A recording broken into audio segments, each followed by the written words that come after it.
Biological weapons, the Book of Mormon, and Nike are all on this day. Hey, welcome back to On This Day. Today is March 26th, and early this morning, the United States Senate passed a giant relief bill for the U.S. economy because of the coronavirus thing. We'll see how this all works out. If today's your birthday, your birthstone is an aquamarine, a bloodstone, or a jade. I guess you get 3 now. Today is Air Max Day. Air Max Day celebrates one of Nike's most famous shoe models, the Air Max. On March 26, 1987, Nike released the first version of the Air Max. 32 years later, Nike named March 26th as Air Max Day to celebrate one of the greatest products it ever made. This is a big deal here in my neck of the woods. I worked at Nike for a while and I live really close to the Nike headquarters campus thing. And on past years, it's been a day-long event on the campus and it was nice. It was really neat. This year with the coronavirus, I'm sure it's canceled. I don't have an official word on it, but I'm sure they canceled it. All right, I'm going to tell you up front, not a lot of cool things happen on this day, but hey, they all can't be winners, right?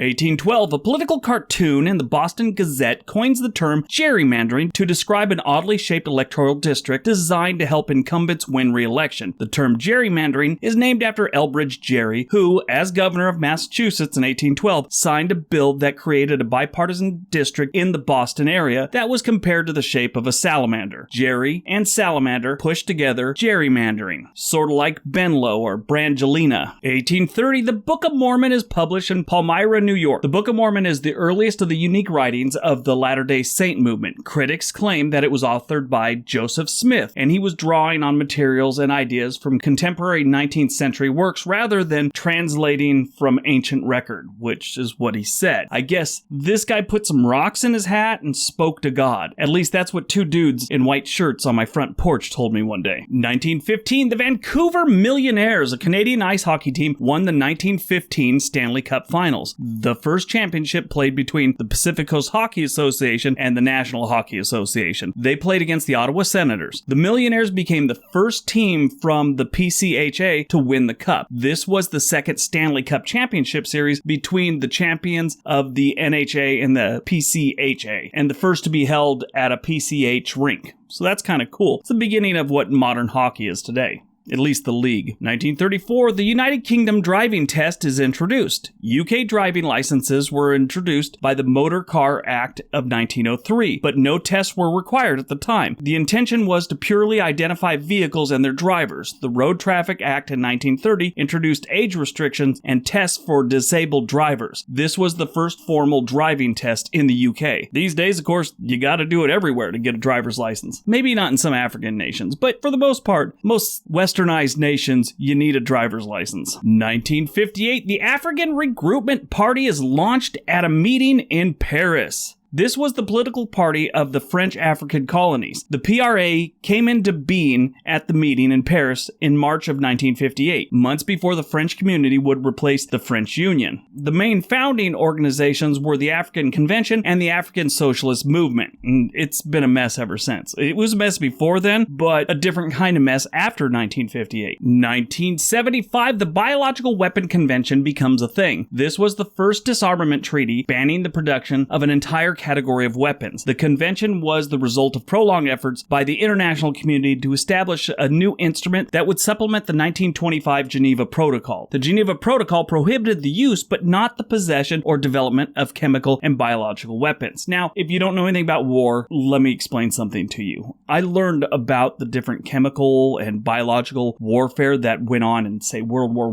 I and that could possibly go on some other time. Biological and chemical weapons are scary. And in most cases, they don't just kill people. It's torture. It's torturing someone until they die if they get hit with it. It's really something bad. I mean, there's no nice way to die, but this definitely is one of the worst ways to die. 1982, the groundbreaking ceremony for the Vietnam Veterans Memorial is held in Washington, D.C. This is a national memorial. It honors service members of the U.S. Armed Forces who fought in the Vietnam War, service members who died in service in Vietnam and Southeast Asia, and those service members who were unaccounted for during the war. Basically, MIA, missing in action. 1997, 39 bodies are found in the Heaven's Gate mass suicide. This was an American American UFO religious cult based near San Diego, California. They had participated in a mass suicide, a coordinated series of ritual suicides, in order to reach what they believed was an extraterrestrial spacecraft following the comet Hale-Bopp. Really, they thought there was a spaceship behind that comet that flew by in 97. And, I mean, we looked. There's no spaceship. I guess these guys got some bad information. I remember it being on the news. They were all dressed the same, and they were wearing Nikes. Nike Cortez, as a matter of fact. Born on March 26, 1931, Leonard Nimoy. American actor. You know, Star Trek wouldn't have ever gotten to the cult following that it has today if it wasn't for Leonard Nimoy and his Spock character. I used to watch Star Trek all the time with my dad when I was a kid. It was a great show back then. 1934, Alan Arkin, American actor. He was in The Rocketeer, Glengarry Glen Ross. Little Miss Sunshine was excellent. He played the grandfather. Oh, you just got it. If you've never seen Little Miss Sunshine, see Little Miss Sunshine. Alan Arkin plays the grandfather. It's a great movie. 1940, both James Caan, American actor and singer, I guess, loved him in Elf, and Nancy Pelosi, American lawyer, politician, 60th Speaker of the United States House of Representatives. She's had a big couple weeks, but they were both born on March 26th. Died on March 26th, 1827, Ludwig van Beethoven, German pianist and composer. He passes away. That was the worst German accent ever, but I'm going with it. Yeah, Beethoven died on March 26th. 1995, Eazy-E dies. He was born Eric Lynn Wright in Compton back in 1964. He was propelled into stardom when he was with the group NWA, which was from a Compton rap group, had Ice Cube and Dr. Dre. They were huge. NWA's debut studio album, Straight Outta Compton, which was released in 1988, was highly controversial at the time, but still ranks as one of the most influential albums of the time. It was a great album. It was actually recorded in Torrance. I know the studio where they recorded it, not in Compton. Kind of weird, huh? Anyway, he died of AIDS in 1995 at the age of 30, 1 month after his diagnosis. 1996, David Packard, American engineer and businessman. He is the co-founder of Hewlett-Packard, better known as just HP. This is an American multi-international information technology company. He died at age 83. I'm making this video right now on an HP computer. I think all my computers are HP pretty much. All right, so that is March 26th. I hope you guys enjoyed it. I hope you got some information out of it. Like I said,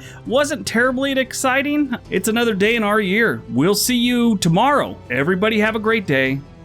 Be healthy and be nice to each other.